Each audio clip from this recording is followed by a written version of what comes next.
mainstream media still say, when you say, see the Great Reset, exactly what's been planned all along, they say still that that's a conspiracy theory. Why? Because they are owned by those that own the World Economic Forum.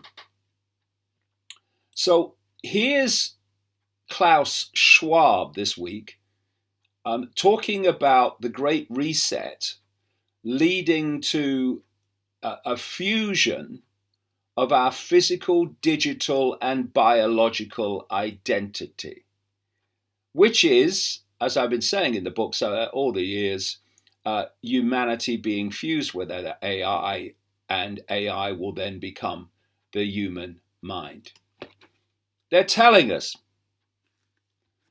The story here, globalist, well, psychopathic, pure, undiluted, evil globalist, Klaus Schwab, made it clear that transhumanism is an integral part of the Great Reset when he said that the Fourth Industrial Revolution, which is code for the transformation of human society, would lead to a fusion of our physical, digital, and biological identity, which in his book he clarifies is implantable microchips that can read your thoughts. Actually, it's far, far deeper even than that.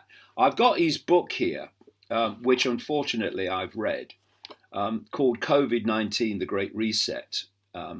He's a co-author, Klaus Schwab.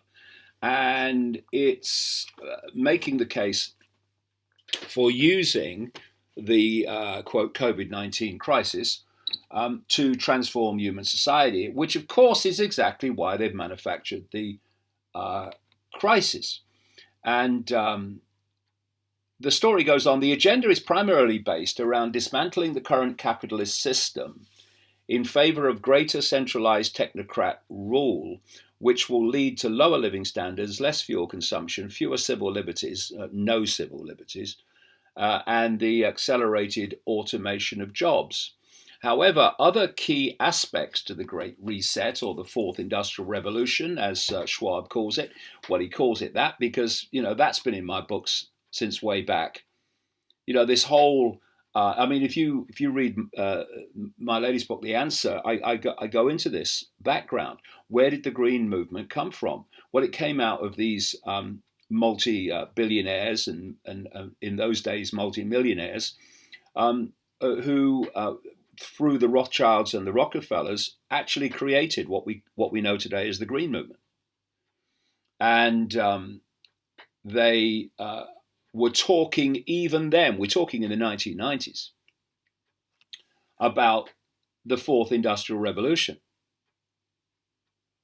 There was an insider who wasn't part of that, but he was an insider in the early days of the creation of green, who actually went public, and even back in the 1990s, 1992, was revealing all this and saying, hey, this is what's planned, and exactly that has happened. So what he's talking about, therefore, is the transformation of the human form into a synthetic cyber entity. And I talk about this with Celeste Solum in some detail in that video I just mentioned. So Schwab explains with excitement, of course he does, because it's what they've planned all along is now emerging. Explains with excitement how upcoming technology will allow authorities to intrude into the hitherto private space of our minds, reading our thoughts and influencing our behavior. He goes on to predict that this will provide an incentive for law enforcement to implement Minority Report style pre-crime programs. Quote, as capabilities in this area improve, the temptation for law enforcement agencies and courts to use techniques to determine the likelihood of criminal activity, assess guilt, or even possibly retrieve memories directly from people's brains will increase, writes Schwab. Even crossing a national border might one day involve a detailed brain scan to access an individual's security risk. Anyone getting it yet? Schwab waxes lyrical about the transhumanist utopian dream shared by all elitists, which will ultimately lead to the creation of human cyborgs. Quote, fourth industrial revolution technologies will not stop at becoming part of the physical world around us, they will become part of us. Indeed, some of us already feel that our smartphones have become an extension of ourselves. Today, well, that's why they were introduced, of course. Today's external devices, from wearable computers to virtual reality headsets, will almost certainly become implantable in our bodies and brains. Schwab also openly endorses something the media still claims is solely a domain of discussion for conspiracy theorists, namely active implantable microchips that break the skin barrier of our bodies.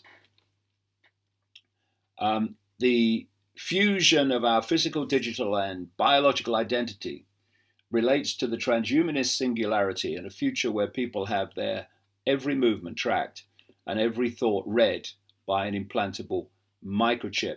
Well, but there's another level to this.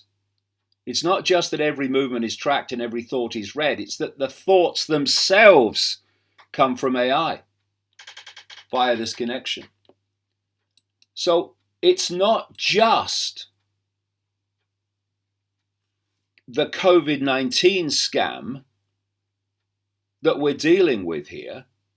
That is an excuse to advance a much, much bigger agenda for total human control. And like I say, they tell us what's going to happen, and they do it so often in the form of predictions. So here's the psychopath, another one, Bill Gates, saying more than 50% of business travel will disappear in the post-coronavirus world. And he's saying that because he knows that's the plan. The coronavirus will fundamentally alter the way that people travel for and conduct business. Even after the pandemic is over, Microsoft co-founder Bill Gates said, my prediction, see, this is how they do it, my prediction would be that over 50% of business travel and over 30% of days in the office will go away, Gates said. Moving forward, Gates predicted that there will be a very high threshold for conducting business trips now that working from home is more feasible. However, some companies may be more extreme with their efforts to reduce in-person meetings than others, he said. Gates, whose foundation has been working to deliver a coronavirus vaccine to people most in need, you see the way these mainstream articles are written. That psychopath Bill Gates, he's such a nice man. He's saying here that his foundation has been working to deliver coronavirus vaccine to people most in need. Said during a new podcast, Bill and Rashida Jones ask big questions, is the name of the podcast apparently. Bill and Melinda Gates, it kind of rolls off, doesn't it, with that foundation of theirs that is funding everything that's bad for humanity. He said that a simpler schedule due to the pandemic, now that he doesn't travel for business, well, he doesn't need to, does he? Because the network is operating from wherever he is. And even then, Bill Gates, psychopathic, pure evil that he is, he's still a gopher within this network. Something else this week where they're telling you, see, the more control they get, the more they'll tell you, because they think they're untouchable now, whether you know or not. And this is Mark Zuckerberg, who was being questioned in hearings on Capitol Hill, from afar, of course. And he admitted in this to and fro that Facebook spies on its users, even when they're not on Facebook, and that Facebook coordinates its censorship with Google and Twitter, which is just admitting what I've been saying all along, which is that Twitter, Google, YouTube, Facebook, they're all the same company, ultimately, controlled by the same force. So, of course, they're going to work in unison.